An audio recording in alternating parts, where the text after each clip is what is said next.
Olá, tudo bem com vocês? Continuamos nossos estudos no livro de Mateus, no Novo Testamento. Agora, Jesus começando a ensinar os seus discípulos, a partir do capítulo 5, do versículo 1 ao 12. Jesus, então, reúne as multidões e, a partir deste capítulo, ele é chamado seus ensinamentos do Sermão da Montanha, ou Sermão do Monte, porque ele reunia as pessoas num lugar que deveria ser uma montanha, onde ele se dirigia a todos e ele passou a ensinar-lhes. No capítulo 5, nós vamos estudar as bem-aventuranças, que é o que nós vamos falar neste vídeo hoje. Fique até o final, porque vale a pena. Curta, compartilhe, comente, dá um joinha, porque isto nos ajuda, em nome de Jesus. Bom, ele começa falando: bem-aventurados os humildes ou os pobres de espírito, porque deles é o reino dos céus. E nós então passamos a verificar que Jesus começa a trazer os ensinamentos dos céus, do seu reino, né? E ele vai se referir ao reino dos céus. E o livro de Mateus é o único livro que fala a respeito do reino dos céus, não é? Então ele fala: bem-aventurado os humildes, ou em outras traduções, os pobres de espírito. E aí nós vamos compreender o que significa ser humilde ou pobre de espírito. Nem Jesus, nem Mateus ensina que esta humildade ou pobreza refere-se à pobreza física ou material. Porque se fosse, então, todos os pobres da Palestina e até dos nossos dias, nós seríamos considerados felizes, né? E bem-aventurados. Porque a maioria, principalmente naquela época, eram pobres, e aqueles que seguiam Jesus eram pobres. Então, eles já seriam os bem-aventurados. Não é isso que Jesus está falando. Vamos entender. Esta é uma qualidade espiritual, uma atitude do coração, o reconhecimento da grandeza de Deus e da nossa dependência dele. É o contrário do orgulho espiritual, a exemplo de Jesus, que mesmo sendo Deus, né, jamais ostentou-se, ou nunca teve atitudes e ações soberbas, mesmo podendo se exaltar. Mas a Bíblia fala que ele se humilhou, né? Então podemos dizer que esta bem-aventurança é uma espécie de alicerce para as outras, né? Vamos pensar que você é desprovido de arrogância e de orgulho, você então pode obter as outras bem-aventuranças. Se a partir disso você não cumprir esta ordem, né? Se você for um arrogante, você não vai conseguir cumprir as outras ordenanças que Jesus está ensinando aqui. Estamos falando então de um espírito humilde, não arrogante ou autossuficiente, mas de simplicidade e dependência total de Deus. E a Bíblia fala que Deus resiste ao soberbo, mas ele dá graça ao humilde. O soberbo é aquele que confia em si mesmo. O soberbo é aquele que se acha maior do que os outros. E aquele que confia em si mesmo não precisa de Deus, não é verdade? E então vamos guardar este primeiro ensinamento, e ele diz que os pobres de espírito, aqueles que confiam plenamente no Senhor, não olhando para a sua própria força, deles é o reino dos céus. E a segunda ensinamento que ele fala: bem-aventurados que choram, porque serão consolados. Não está se referindo literalmente a chorar por uma tristeza ou perda pessoal, né? Porque isso todos nós passamos durante a nossa vida toda. Tristezas nós vivemos sempre, né? Perda nós vivemos. mas ele está falando de um exercício espiritual, a tristeza que é gerada por causa do pecado, a necessidade de arrependimento, ou também pode estar se referindo a uma tristeza imerecida, né? Uma perseguição imerecida, que depois ele vai falar mais na frente sobre os perseguidos, mas uma tristeza que alguém lhe causou por uma injustiça, né? Então, alguma tristeza por causa da justiça. O lamento é uma atitude que expressa verdadeira humildade de espírito.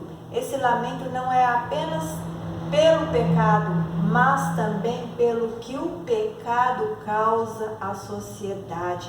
Nós temos que ter um coração que sente a necessidade das pessoas, que sente a dor pelo mal que nós vemos muitas vezes diante dos nossos olhos. Nós não podemos ser pessoas insensíveis e egoístas e achar que cada um cuide de si, que eu cuido dos meus problemas. Essa não é a vontade de Deus. Os que aprendem que a opressão pessoal serve de instrumento e de instrução de Deus e que os conduz à dependência de Deus, encontrarão consolo divino. Então é olhar para a tristeza e ver nela um instrumento de Deus para nos levar a depender dele, para nos levar a buscar mais, para nos levar à oração, para nos levar à reflexão e esperar em Deus todas as coisas. Ou seja, depender de Deus e chorar em sua presença nunca nos deixará frustrados e sem resposta. E eu digo para você esta verdade: tudo que você coloca em Deus, com orações e súplicas, o Senhor vai te atender. E a Bíblia fala que o Senhor ouve a oração do justo e diz que a um coração quebrantado e contrito não desprezará o Senhor Deus. Bem-aventurados mansos, porque eles herdarão a terra. E Jesus, na verdade, ele está replicando, ele está repetindo uma palavra que está lá no Salmo 37, no versículo 11, onde o salmista diz: mas os mansos herdarão a terra e se deleitarão na abundância de paz.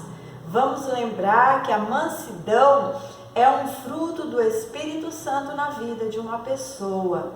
Então, todo crente, todo cristão, ele tem que ser manso, ou ele tem que buscar a mansidão, ou ele tem que lutar para ter mansidão, porque às vezes esta natureza, este sentimento, vamos dizer assim, é contrário ao seu temperamento, à sua natureza.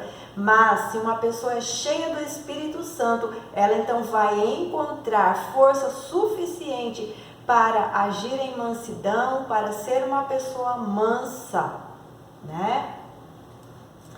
Jesus disse: aprendei de mim, que sou manso e humilde de coração. Então, todo crente, ele precisa aprender com Jesus. Jesus é o nosso alvo. Jesus é aquele que nós temos que olhar e imitar. E fazer conforme ele fez, para que nós possamos ser iguais a ele e agradá-lo. Não é verdade? Os mansos são pessoas que, mesmo padecendo o mal, não se deixam contaminar por espírito de amargura e com o espírito paciente resiste às provações.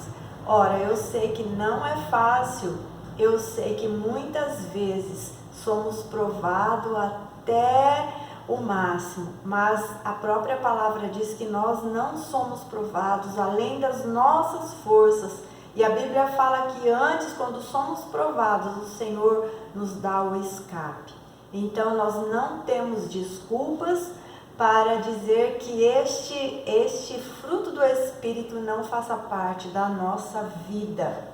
Os mansos são resilientes, ou seja, eles são pessoas resistentes, pessoas que sabem passar por situações difíceis, são pessoas que suportam coisas que muitas vezes outras pessoas não suportariam.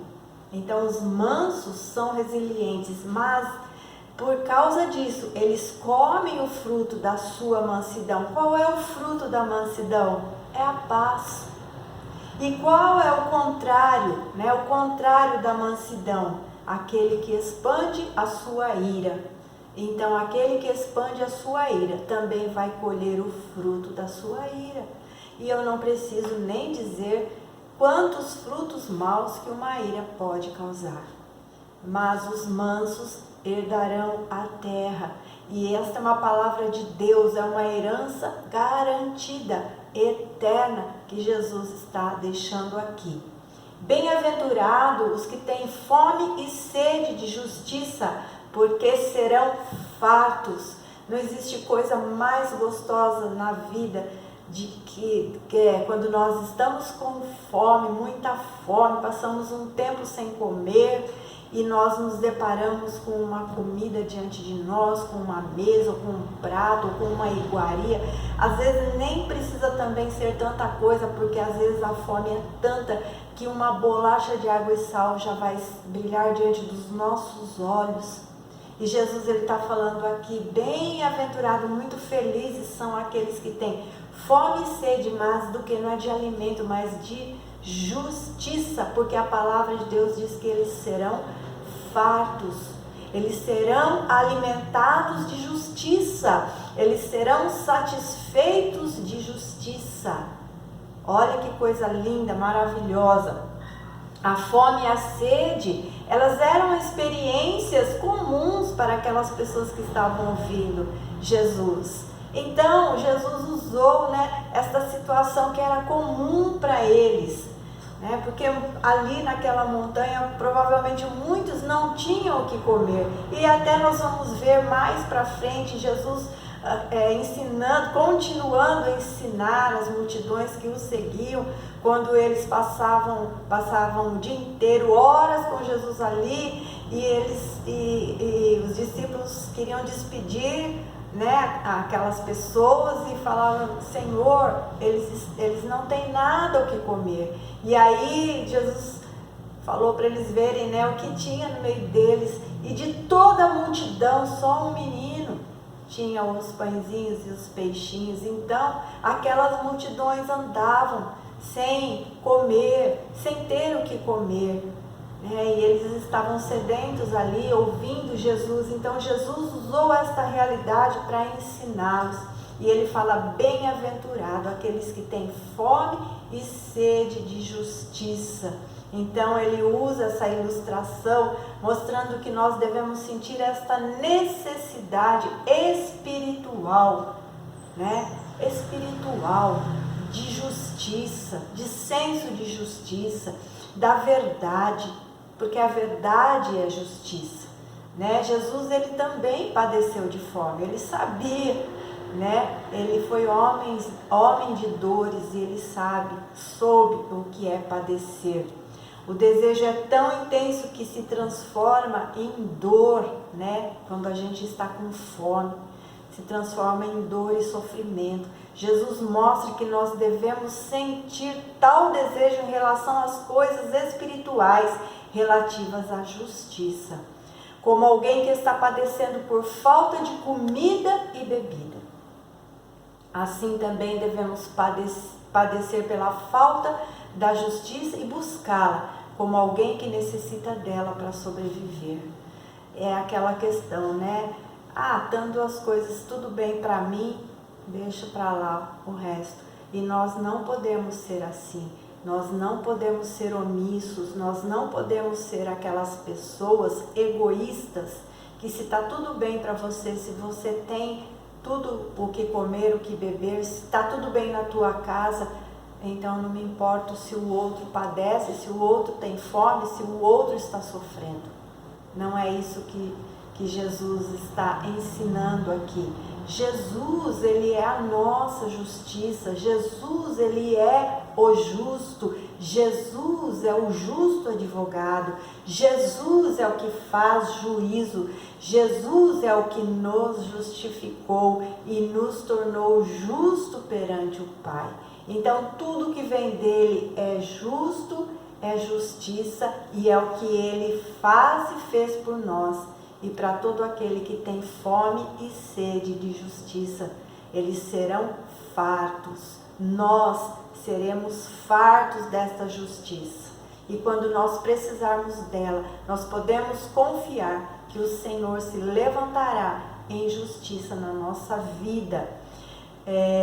Quando estamos com fome ou com sede, somos impelidos então para buscar. Então nós precisamos de atitude similar quanto à justiça de Deus, tanto no mundo físico quanto no mundo espiritual.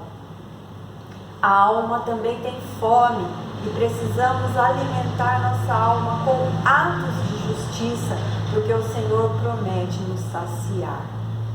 Glória a Deus por esta palavra tão maravilhosa. Tantas coisas nós poderíamos falar aqui, mas vamos continuar. Bem-aventurados misericordiosos, porque alcançarão misericórdia. Assim como qualquer um de nós precisa da misericórdia divina, temos a obrigação de exercer esta qualidade, a misericórdia para com os outros. E você vê que a fome e sede de justiça, uma coisa está ligada com a outra, assim como está ligada com o primeiro princípio que nós falamos, né, sobre os humildes de coração. Uma coisa é ligada à outra, uma coisa depende da outra, né? E a misericórdia é um atributo de Deus. Ele é misericordioso e a Bíblia fala que as suas misericórdias são a causa de não sermos consumidos, porque somos pecadores. E a Bíblia fala que as suas misericórdias não têm fim. E eu poderia ficar a tarde inteira falando sobre a misericórdia de Deus, mas vamos continuar no texto aqui. Devemos imitar a Deus, lembrando-se que sempre também precisaremos de algo, né? Também precisaremos de perdão, também precisaremos que o Senhor nos dê misericórdia, porque nós não somos santos, nós não somos perfeitos. E quantas vezes nós temos que chegar a Deus clamando por misericórdia. E a misericórdia, ela está muito ligada ao perdão. Então vamos ver lá Mateus no capítulo 18, fala sobre o credor incompassivo, né? Porque ele fala assim, porque o reino dos céus é semelhante a um rei que resolveu ajustar contas com seus servos. E passando a fazê-lo, trouxe-lhes um que devia-lhes 10.000 talentos. E não tendo ele, porém, com que pagar, ordenou o Senhor que fosse vendido, ele, a mulher, os filhos e tudo que possuía, a dívida então fosse paga. É uma parábola, tá? Isso aqui é uma parábola que Jesus mesmo está contando. Então o servo se humilhou, se prostrou diante do rei, falou: por favor, seja paciente comigo, eu vou te pagar. E aí aquele senhor se compadeceu dele, teve misericórdia, e então perdoou, mandou ele embora e disse: tua dívida está paga. Por causa da misericórdia, a dívida dele foi considerada paga. Aí ele saiu da presença do rei, e ali no meio do caminho ele encontrou um que devia bem menos para ele, muito menos. E aqui o texto fala que ele começou a sufocar, pegou aquela pessoa pelo pescoço e falou: me paga, me paga, me paga. Ele tinha acabado de sair da presença do rei e a sua dívida tinha sido perdoada, mas a primeira oportunidade ele encontrou alguém que lhe devia bem menos do que ele devia para aquele rei, e ele então começou a dizer: me paga, né? E aí o que aconteceu? Aquele conservo, aquela pessoa que devia para ele, ajoelhou nos seus pés e implorava, assim como ele fez com o rei, né? "Se paciente comigo, me perdoa que eu vou te pagar." Mas ele não foi misericordioso e ele não quis perdoar. E aí fala o texto que ainda jogou aquela pessoa na prisão até que ele saldasse a sua dívida. E o final de tudo é que o rei ficou sabendo. E diz, para terminar, indignando-se o seu senhor, o entregou aos verdugos. Porque o rei chamou e falou assim, você não devia a mesma coisa, igualmente para mim, eu não te perdoei, porque você não foi misericordioso para com o teu próximo. Só que o rei era mais poderoso, o rei tinha poder, o rei era aquele que decidia as coisas. E o rei então se arrependeu de ter perdoado. E o que ele fez, indignando-se, como diz aqui no versículo 34 do capítulo 18 de Mateus, diz assim, indignando-se o seu senhor, o entregou aos verdugos e até que lhe pagasse toda a dívida. E termina o texto, assim também meu Pai Celeste vos fará, se no íntimo não perdoardes cada um a seu irmão. Isso aqui é muito sério, porque isso aqui está falando sobre perdão. É uma misericórdia de que nós temos para com aqueles que nos devem, mesmo que tenham nos causado mal, mesmo que nos devam alguma coisa. Assim Deus nos perdoou, nós fomos perdoados também. E muitas vezes aquilo que Deus nos perdoou foi muito maior, a nossa dívida para com Deus foi muito maior do que aquilo que às vezes o outro fez para mim ou deve para mim. Jesus então está ensinando uma lição muito difícil, mas que nós precisamos, porque assim como o texto diz que ele foi lançado em prisão, a Bíblia está ensinando que se eu não perdoar aqueles que me devem como Deus me perdoou, eu não vou estar no reino dos céus. E prisão significa ser lançado no inferno. Isso é uma realidade espiritual que às vezes a gente meio que passa por cima e deixa para lá, né? E levamos muitas coisas ali ao pé da letra e queremos que as pessoas paguem por aquilo que nos devem. E às vezes guardamos e não esquecemos das dívidas e guardamos isso por anos e anos, né? E às vezes quando temos a oportunidade, nós cobramos as pessoas por aquilo que elas nos devem, jogamos na cara. Não que não tenhamos o direito de conversar, de tratar, mas o perdão já deve ter existido, estar dentro do nosso coração, sinceramente e com misericórdia, né? Deus diz, misericórdia quero e não holocaustos. Vamos entender, vamos contextualizar essa questão dos holocaustos, porque essa é uma palavra do Antigo Testamento, que as pessoas levavam suas ofertas, matavam os animais, ofereciam seus holocaustos, mas não tinham misericórdia, não obedeciam a Deus. E Deus fala, eu quero misericórdia e não sacrifícios, né? Então vamos contextualizar para os nossos dias de hoje, já que nós não fazemos sacrifícios de animais. Tudo que você oferece ao Senhor, ofertas materiais ou espirituais, ou serviço, e seja o que for que você está consagrando ao Senhor, se você não é misericordioso, a Bíblia diz que quando precisar, você também não alcançará misericórdia. É o que o texto de Mateus capítulo 18 diz e é o que Jesus está ensinando nas bem-aventuranças. Aquele que é feliz, ele vai fazer essas coisas. Ele vai ser feliz por fazer essas coisas. Vamos continuar. Bem-aventurados limpos de coração, porque verão a Deus. E lá no Salmo 24, 3 e 4 diz assim, quem subirá ao monte do Senhor? Quem há de permanecer no seu santo lugar? E o próprio texto responde, o que é limpo de mãos e puro de coração. O rei Davi orou ao Senhor no Salmo 51, depois dele ter pecado tão terrivelmente contra o Senhor.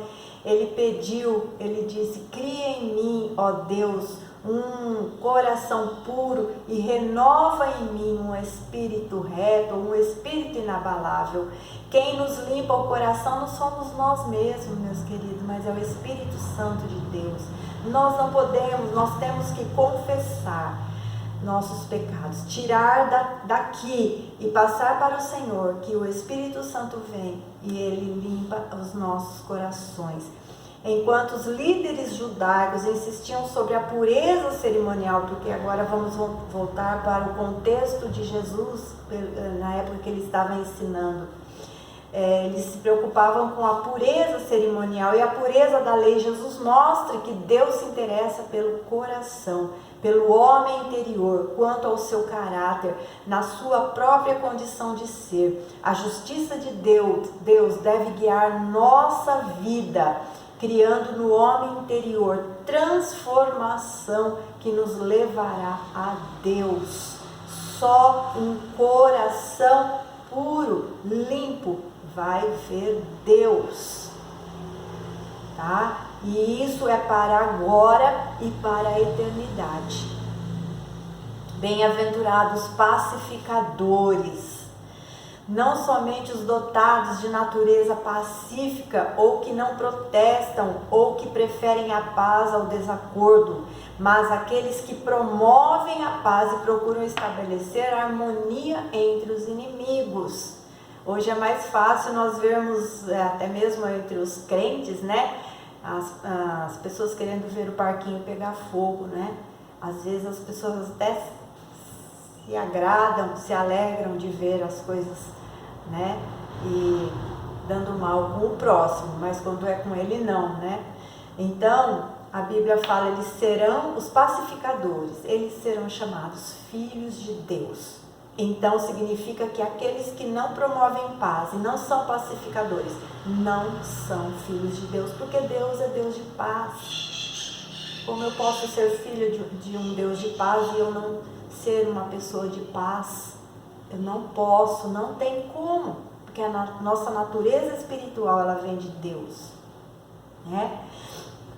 Mas mais do que o reconhecimento, a realidade de ser filhos de Deus, isso implica em participação na herança dos santos, tratando-se assim de filhos adultos, revestidos da plenitude e divindade de Cristo. Lá em 2 Coríntios 3,18 diz: e todos nós, com o rosto desvendado, contemplando como por espelho a glória do Senhor, somos transformados de glória em glória à sua própria imagem, como pelo Senhor, o Espírito.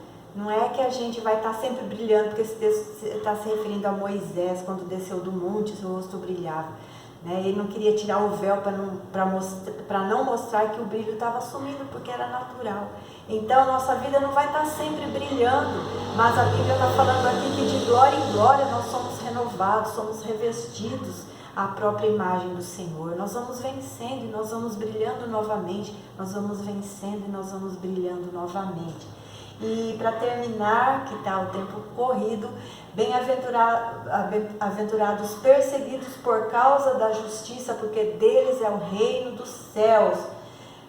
Considerando-se a intensa força do mal que opera no mundo, as perseguições que se levantam e as injustiças que vemos. A luta não é fácil, mas Jesus falava aos discípulos diante da realidade, porque eles estavam sendo já perseguidos, muito perseguidos, né, da época. E esta palavra ecoa para nós, séculos e séculos de perseguição, né, perseguições, e hoje continuamos a ser perseguidos por amor a Cristo, né? E ele fala, porque dos tais é o reino dos céus, glória a Deus. E ele fala, regozijai-vos, exultai, porque é grande o vosso galardão nos céus, pois assim perseguiram os profetas que viveram antes de vós. Deus abençoe, guarde essa palavra em nome do Senhor Jesus. Amém.